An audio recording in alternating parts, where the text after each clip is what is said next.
This global warming situation is happening faster and on a larger scale than we thought. Last summer, a hot summer all around the world, the Arctic melted. The Arctic melted far faster than it ever had before. It was the Northwest Passage, open for 4 or 5 weeks for the first time in human history, indeed for the first time since long before human history began. And that scared scientists. Even scientists who I've known for a quarter century who have been concerned and worried and working hard, all of a sudden were on the verge of panic. And they went back and started looking at the numbers again, and by December, our greatest climatologist, James Hansen at NASA, a guy who has stood up to the Bush administration over and over and over again and almost lost his job over and over and over again, he gave a paper in which he said, look, the bottom line, and this is a number that I'm going to give you, and it's the most important number in the world, the bottom line is 350, as in parts per million carbon dioxide in the atmosphere. When the Industrial Revolution began, there were 275 parts per million. That's the world that we know about. We started burning all that coal and gas and oil, and all of a sudden, the number began to go up. Right now, it's at 385 parts per million. We are above the safe line, which is somewhere around 350. So, if we're going to deal with this problem, here and around the world, if we're going to deal with the biggest challenge that human civilization has ever faced, we've got to figure out quickly how as a globe to act. And when I say quickly, I mean quickly, because this is a problem that comes with a time limit. If we do not solve it soon, then we're not going to solve it. 18 months from now, the leaders of the world are supposed to meet in Copenhagen, in Denmark, to finalize an agreement that's going to be the big worldwide treaty to do something about carbon dioxide. At the moment, the planning that they're doing isn't anywhere near enough. They're talking about a kind of tepid, lukewarm sort of agreement that will allow them to say they've done something but not do anything to keep us from going over that brink. That's why the few of us have started this organization called 350.org, 350.org. And we are taking it as our charge, with your help, to spend the next 18 months taking that number and making sure that every human being knows it.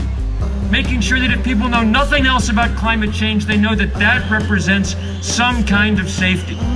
And if we're able to do that, it'll be sort of like the way that we were able to take that number 80% by 2050 and make Barack Obama and Hillary Clinton respect it. We will be able to set the bar for what constitutes success or failure and help drive those negotiations much further to the left than they would otherwise go. But how do you do that? How do you do what's in essence a kind of worldwide branding campaign in 18 months with no money? Okay? The only people who've really pulled it off are people like Coca-Cola. And they had billions of dollars and they had several decades, and all they wanted you to do was rot your teeth with sugar water anyway, you know? We've got to figure out how to do this real quick.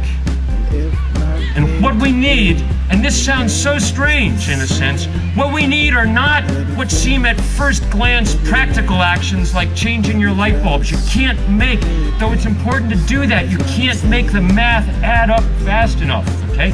What we need are things that look like at first they're symbolic actions, that do nothing more than take this number and make people understand it so that it puts political pressure on at the top to get the kind of change that will allow real, fast implementation of the kind of policies that we need.